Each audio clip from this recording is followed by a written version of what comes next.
केजरीवाल की याचिका पर आज आ सकता है दिल्ली हाई कोर्ट का फैसला। याचिका में अपनी गिरफ्तारी और रिमांड दोनों को गलत बताया। ईडी ने याचिका का किया है कड़ा विरोध। करीब 6 महीने बाद संजय सिंह को मिली रिहाई। तिहाड़ जेल से छूटने के बाद सबसे पहले केजरीवाल के घर गए आम आदमी पार्टी सांसद सुनीता केजरीवाल के पैर छूकर आशीर्वाद लिया। आम आदमी पार्टी सांसद संजय सिंह का बीजेपी पर तीखा हमला। कहा, बीजेपी वाले जब भ्रष्टाचार के खिलाफ बोलते हैं तो लगता है ओसामा बिन लादेन अहिंसा पर बोल रहा है। शराब घोटाला आम आदमी पार्टी ने नहीं बल्कि बीजेपी ने किया। संजय सिंह ने कहा, हमारे नेताओं को गिरफ्तार करने की कोशिश कर रहे हैं, हमारे घरों पर छापेमारी कर रहे हैं, मचा रखी है तानाशाही। 6 महीने जेल में रहकर आया। जेल से छूटने के बाद बोले संजय सिंह, कह रहे हैं सरकार कैसे चलेगी। हम कहते हैं सरकार तो जेल से ही चलेगी। हमने अब सारे कानून पढ़ लिए हैं। सरकारी चिट्ठी के लिए ले सकते हैं कोर्ट से इजाजत। संजय सिंह की पत्नी अनीता सिंह ने कहा, वे नहीं मनाएंगी रिहाई का जश्न। केजरीवाल, मनीष सिसोदिया, सत्येंद्र जैन समेत पार्टी के नेता अभी जेल में बंद हैं। जश्न उनके बाहर आने पर होगा। संजय सिंह की रिहाई होने पर आम आदमी पार्टी नेता जैस्मीन शाह ने कहा, यह जश्न का मौका नहीं है। जब तक पार्टी के सभी नेता बाहर नहीं आ जाते, जश्न नहीं मनाया जाएगा। संजय सिंह की रिहाई पर बोली दिल्ली सरकार में मंत्री आतिशी। कहा, यह जश्न का नहीं संघर्ष का मौका है। जब तक हमारे पार्टी के बाकी नेता बाहर नहीं निकलते तब तक जारी रहेगा संघर्ष। आतिशी के ऑफर वाले आरोप पर बीजेपी ने उठाए सवाल। कहा, उन्होंने नहीं बताया उनसे किसने और किस माध्यम से बीजेपी में शामिल होने के लिए संपर्क किया है, इसलिए दिया कानूनी नोटिस। टीएमसी नेता शत्रुघ्न सिन्हा ने कहा, पहले दिन से यह साफ था कि राजनीतिक बदले की भावना से संजय सिंह और बाकी लोगों पर कार्रवाई की गई है। पहले हो जानी चाहिए थी संजय सिंह की रिहाई। संजय सिंह की रिहाई पर बोले बीजेपी नेता शाहनवाज हुसैन। कहा, बेल मिली, बेल आउट नहीं हुए हैं। अरविंद केजरीवाल को सलाह दी, लालू जी से सीखे। जब वे जेल गए तो राबड़ी देवी को सीएम बनाया। आम आदमी पार्टी के लिए संजीवनी की तरह मानी जा रही है संजय सिंह की रिहाई। सूत्रों के मुताबिक संजय सिंह की बढ़ाएंगे चुनावी अभियान आगे। रणनीति तैयार करने और पार्टी के सभी बड़े फैसलों में होगा बड़ा रोल। और राजनीति के बाद मिशन 2024 में देख लेते हैं प्रधानमंत्री मोदी के बिहार और बंगाल दौरे से जुड़ी खबरें। पीएम मोदी का आज बिहार और पश्चिम बंगाल का चुनावी दौरा। पहले बिहार के जमुई में जनसभा को संबोधित करेंगे। दोपहर 3:30 बजे कूच बिहार में प्रधानमंत्री नरेंद्र मोदी की जनसभा होगी। परिवारवाद को लेकर आरजेडी की बीजेपी पर पलटवार। जमुई से चिराग पासवान की बहनोई प्रत्याशी हैं। पीएम मोदी परिवारवाद पर करते हैं हमला। क्या बहनोई परिवार नहीं है? पीएम को परिवारवाद पर बोलने का अधिकार नहीं। चिराग की पार्टी एलजेपी रामविलास के राष्ट्रीय और प्रदेश स्तर के 22 पदाधिकारियों ने छोड़ी पार्टी। कहा, हमने संघर्ष किया लेकिन चिराग ने कार्यकर्ताओं की बजाय बाहरी लोगों को टिकट दिया। परिवारवाद पर रविशंकर प्रसाद ने लालू को घेरा। कहा, लालू ने बिहार के विकास के लिए कुछ नहीं किया लेकिन परिवार के विकास के लिए काफी कुछ किया है। उनकी सामाजिक न्याय की बातें सिर्फ छलावा है। पीएम की कूच बिहार रैली पर बोली टीएमसी नेता शशि पांजा। प्रधानमंत्री चुनाव में ही बंगाल आते हैं। वे समझते हैं कि 2019 में चुने सांसदों ने कुछ नहीं किया, इसलिए खुद कर रहे हैं चुनाव प्रचार। आज केंद्रीय गृह मंत्री अमित शाह का तमिलनाडु का दौरा। थेनी में रोड शो करेंगे। मदुरई में जनसभा और मीनाक्षी मंदिर में दर्शन और पूजा पाठ करेंगे अमित शाह ने कल यूपी के मुरादाबाद का दौरा किया था। पहले और दूसरे चरण की 17 लोकसभा सीट पर चुनावी तैयारी की समीक्षा भी की थी। कोर कमेटी के सभी पदाधिकारियों से फीडबैक भी लिया। गढ़वाल सीट से लोकसभा चुनाव लड़ रहे अनिल बलूनी का प्रचार अभियान हुआ तेज। लोगों से डोर टू डोर जाकर मिल रहे हैं अनिल बलूनी। आज श्रीनगर, रुद्रप्रयाग और चौपता समेत कई जगह पर बलूनी का कार्यक्रम। बीजेपी के राष्ट्रीय अध्यक्ष जेपी नड्डा का आज से उत्तराखंड का 2 दिवसीय चुनावी दौरा। पिथौरागढ़ और टिहरी गढ़वाल में जनसभा को संबोधित करेंगे। लोकसभा की कोर कमेटी की बैठक भी करेंगे। राजस्थान के झालावाड़ में जेपी नड्डा का विपक्ष के इंडिया गठबंधन पर निशाना। कहा, इंडिया अलायंस भ्रष्टाचार बचाओ और परिवारवादी अलायंस है। ऐसी परिवारवादी पार्टियां अपनी पार्टी को बचाने में जुटी हैं। आज खत्म हो जाएगा लोकसभा चुनाव के दूसरे चरण का नामांकन। दूसरे चरण में 12 राज्यों और केंद्र शासित प्रदेशों की 88 सीटों पर 26 अप्रैल को होगा मतदान। बीजेपी घोषणा पत्र समिति की दूसरी बैठक आज 1 अप्रैल को हुई थी पहली बैठक। सोमवार को हुई बैठक में घोषणा पत्र के लिए विकसित भारत के एजेंडा और उसकी रूपरेखा पर चर्चा।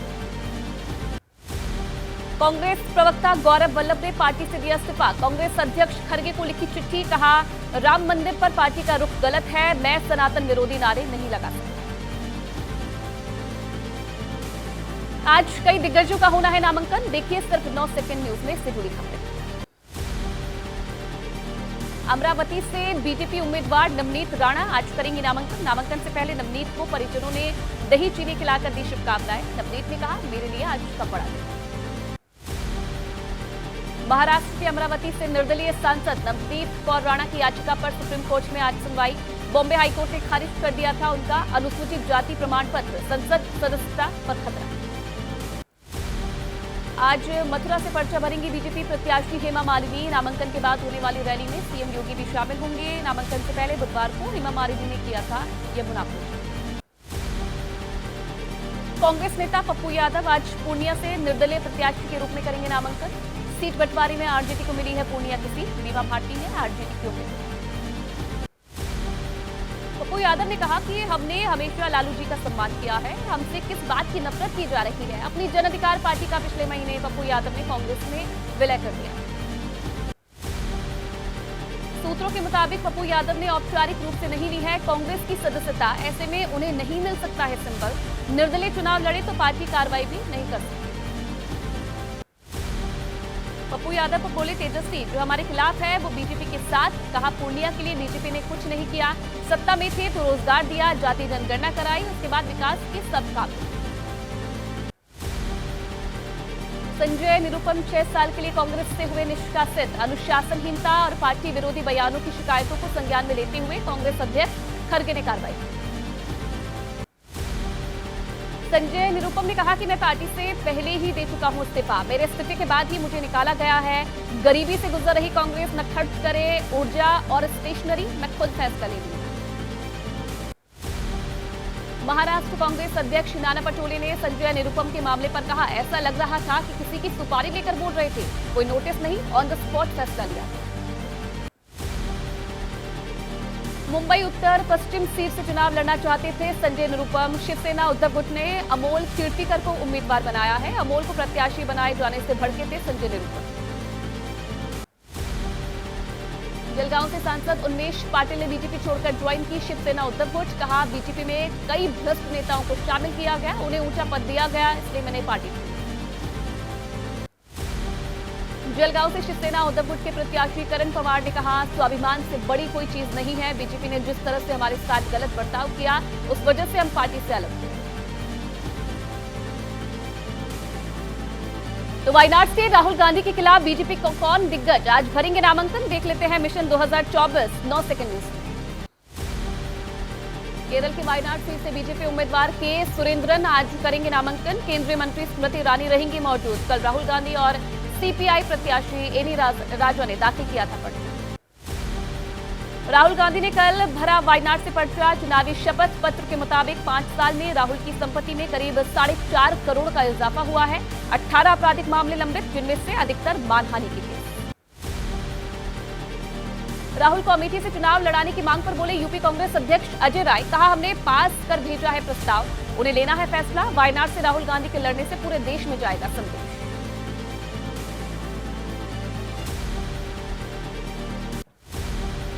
यूपी की 2 सीटों पर कांग्रेस ने घोषित किए हैं प्रत्याशी। मथुरा से मुकेश धनगर को टिकट, पहले बॉक्सर विजेंद्र के लड़ने की चर्चा थी। सीतापुर में कांग्रेस ने उम्मीदवार बदला, राकेश राठौड़ को प्रत्याशी बनाया। बीजेपी ज्वाइन करने वाले विजेंद्र ने की पुष्टि। हेमा मालिनी के खिलाफ कांग्रेस उम्मीदवार बनाने पर चर्चा हुई थी, फैसला बदलने पर कहा कुछ सेकंड में हो सकता है बदलाव।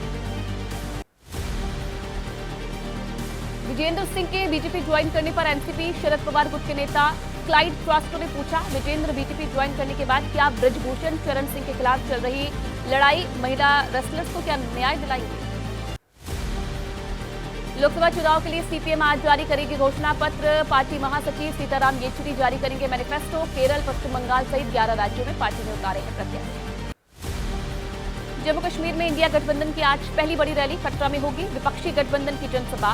पीडीपी ने कांग्रेस को दिया समर्थन, लेकिन नहीं शामिल होगा उनका कोई नेता।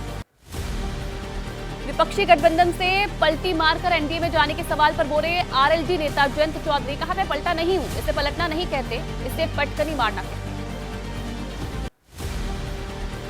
टीएमसी नेता शत्रुघ्न सिन्हा ने कहा, नरेंद्र मोदी जी प्रधानमंत्री कम प्रचार मंत्री ज्यादा हैं। केजरीवाल के जेल से सरकार चलाने के सवाल पर बोले, सिर्फ बीजेपी कर रही है विरोध, जनता क्यों नहीं कर रही। एमपी के पूर्व मुख्यमंत्री शिवराज सिंह चौहान ने कहा, कमलनाथ अपने बेटे की सीट के लिए ज्यादा समय दे रहे हैं। दिग्विजय सिंह ने सारा जोर अपनी सीट पर लगा रहे हैं, लेकिन दोनों ही हारेंगे। बीजेपी नेता शाहनवाज हुसैन ने कहा, पीएम मोदी सबके साथ करते हैं न्याय। पार्टी ने साइडलाइन किए जाने के सवाल पर कहा, हम पार्टी के कार्यकर्ता हैं, पार्टी जो कहेगी वो करेंगे। सारण से आरजेडी प्रत्याशी रोहिणी आचार्य ने छपरा में किया रोड शो, गढ़देवी मंदिर में टेका मत्था। कहा, बीजेपी के लोगों को मुझे विदेशी बोलने पर शर्म आनी चाहिए, मेरी पिता की कर्म भूमि है सारण। हरियाणा में मुख्यमंत्री बदलने के बाद से अनिल विज की नाराजगी को भुनाने की कोशिश में है कांग्रेस। सोशल मीडिया पर छिड़ी मुहिम। अनिल विज ने कहा, कांग्रेस के आरोप बेबुनियाद है, मैं पार्टी का कार्यकर्ता हूं। पश्चिम बंगाल कांग्रेस अध्यक्ष अधीर रंजन चौधरी का ममता बनर्जी पर निशाना। कहा, पश्चिम बंगाल अपराधियों का सबसे बड़ा ठिकाना है, क्योंकि यहां दीदी और उनकी पुलिस है। चुनाव प्रचार के दौरान बोले तमिलनाडु के सीएम स्टालिन, पिछले 10 साल में बीजेपी सरकार की उपलब्धियां क्या है, क्या पीएम मोदी नहीं जानते आईटी, सीबीआई, ईडी देश में क्या कर रही है। कच्चा तीवू मुद्दे पर सीपीआई के महासचिव डी राजवा ने पूछा, बीजेपी 2014 से सत्ता में है, क्या किया, क्यों नहीं पहले उठाया मुद्दा। बीजेपी को समझना चाहिए, जोड़ तोड़ की राजनीति तमिलनाडु में नहीं चली। और चलिए अब 9 सेकेंड न्यूज में देख लेते हैं देश की बड़ी खबरों का अपडेट। जम्मू कश्मीर के कठुआ में मंगलवार को हुई मुठभेड़ में घायल सब इंस्पेक्टर की मौत हो गई है। जाबाज सब इंस्पेक्टर दीपक शर्मा को अंतिम बधाई दी गई। घाटी में पुलिस ने अपराधियों के खिलाफ शुरू किया था।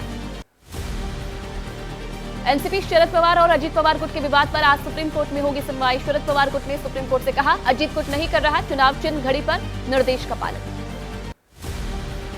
बीआरएस नेता की कविता की अंतरिम जमानत अर्जी पर आज सुनवाई। राउज एवेन्यू कोर्ट में होगी सुनवाई। दिल्ली आबकारी नीति से जुड़े मनी लॉन्ड्रिंग मामले में हुई थी कि कविता की गिरफ्तारी। महिला पहलवानों से यौन शोषण से जुड़ा मामला, ब्रजभूषण सिंह के खिलाफ आरोप तय करने के मामले में राउज एवेन्यू कोर्ट में आज होगी सुनवाई। वहीं दिल्ली आबकारी नीति मामले में ईडी का प्रतिनिधित्व कर रहे एएसडी एसवी राजू का बयान। कहा, अगर कोई और भी आरोपी पाया गया तो उसके खिलाफ भी कार्रवाई होगी। मथुरा श्री कृष्ण जन्मभूमि और शाहीदगाह मस्जिद विवाद पर आज इलाहाबाद हाईकोर्ट में होगी सुनवाई। आज की सुनवाई में मुस्लिम पक्ष की दलीलें पूरी होने की उम्मीद है। छत्तीसगढ़ के बीजापुर में 13 नक्सलियों के शव मिले हैं। मामले पर बोले मुख्यमंत्री विष्णुदेव साय। कहा, जब से हमारी सरकार आई है नक्सलियों के खिलाफ लगातार कार्रवाई। संयुक्त किसान मोर्चा से जुड़े पंजाब के किसानों की आज अहम बैठक चंडीगढ़ में होगी। किसान संगठनों की मीटिंग दोपहर में होगी। किसान नेताओं की प्रेस कॉन्फ्रेंस।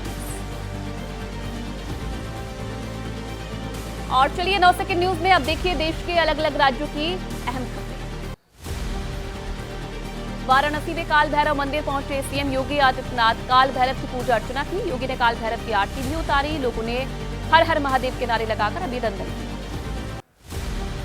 अपने जन्मदिन के मौके पर तिरुपति तिरुमाला मंदिर पहुंची जयाप्रदा। मंदिर में विधि विधान के साथ पूजा अर्चना की। भगवान के दरबार में शीश झुकाकर आशीर्वाद लिया। हरियाणा की आईएएस रेणु फूलिया के पति और बेटे के नाम जमीन करने का मामला गरमाया। आप नेता अनुराग बोले, जांच हुई तो सामने आएगा किसी न किसी बीजेपी नेता का नाम। अप्रैल महीने के पहले ही हफ्ते में होने लगी है गर्मी। स्वास्थ्य मंत्रालय ने प्रदेश सरकारों के लिए जारी की एडवाइजरी। हीटवेव चलने की आशंका को देखते हुए दी गई है जरूरी हिदायत। गुजरात की मोरबी में फैक्ट्री में लगी आग। आग बुझाने के लिए मौके पर बुलानी पड़ी फायर ब्रिगेड की कई गाड़ियां। आग लगने से फैक्ट्री में लाखों का नुकसान। यूपी के कुशीनगर में शॉर्ट सर्किट से लगी आग। भीषण आग की चपेट में आए 5 घरों में रखा तमाम सामान जलकर हुआ खाक। लोगों को घरों से सामान निकालने का नहीं मिल पाया मौका। यूपी के कुशीनगर में घरों में आग लगने से मची अफरा तफरी। आग की चपेट में आने से 10 बकरियों की भी मौत हो गई है। फायर ब्रिगेड ने ग्रामीणों की मदद से पाया आग पर काबू। यूपी के शामली में बड़ा हादसा। बाइक सवार को कुचलकर भाग रहे कैंटर ने कई और लोगों को मारी टक्कर। कैंटर के नीचे दबने से 3 लोगों की मौत। हादसे में बाइक सवार की भी गई जान। ग्वालियर में साफ सफाई करते नजर आए बीजेपी पार्षद। सीवर लाइन में उतरकर बंद पड़ी लाइन को साफ किया। नगर निगम के अधिकारियों के रवैये से नाराज होकर खुद ही करने लगे साफ सफाई। जम्मू कश्मीर के गांदरबल में तेंदुए का हमला। रिहायशी इलाके में घुसे तेंदुए ने 5 लोगों पर हमला करके घायल किया। वन विभाग ने कड़ी मशक्कत के बाद तेंदुए को पकड़ा। पंजाब के बठिंडा में डॉग का आतंक। एक डॉग ने किया बच्चे पर हमला। कुत्तों के बढ़ते हमले को लेकर लोगों में गुस्सा। नेशनल कॉलोनी का बताया जा रहा मामला। कर्नाटक के विजयपुरा में बोरवेल में गिरा 2 साल का बच्चा। घर के पास खेलते समय बोरवेल में गिरा मासूम। बच्चे की चीख सुनकर पुलिस को दी गई जानकारी। 20 फीट गहराई में फंसा है बच्चा। नवरात्रि और ईद को देखते हुए अयोध्या में बढ़ाई गई सुरक्षा व्यवस्था। शहर के संवेदनशील इलाकों पर अतिरिक्त पुलिस की तैनाती। लोगों से शांति के साथ पर्व मनाने की अपील। रामनवमी को लेकर अयोध्या में शुरू हुई तैयारियां। पार्किंग, सुरक्षा, क्राउड मैनेजमेंट को लेकर हो रही है प्रशासन के स्तर पर तैयारी। इस बार पिछले साल से ज्यादा भीड़ उमड़ने की उम्मीद। और चलिए अब वक्त है अपराध से जुड़ी खबरों का अपडेट जानने का, सिर्फ 9 सेकंड में। मुख्तार की मौत के बाद मामले में बांदा जेल पहुंची जांच टीम। जेल कर्मियों और जेल अधीक्षक के बयान किए दर्ज। मुख्तार के परिजनों ने जेल प्रशासन पर स्लो पॉइजन देने का आरोप लगाया। यूपी के बरेली में एक शख्स पर अपनी बहन की हत्या का आरोप। कत्ल के बाद घर के अंदर ही दफन की लाश। आरोपी ने किया खुलासा। बोला बहन पीती थी बहुत शराब, इसलिए उसने मार डाला।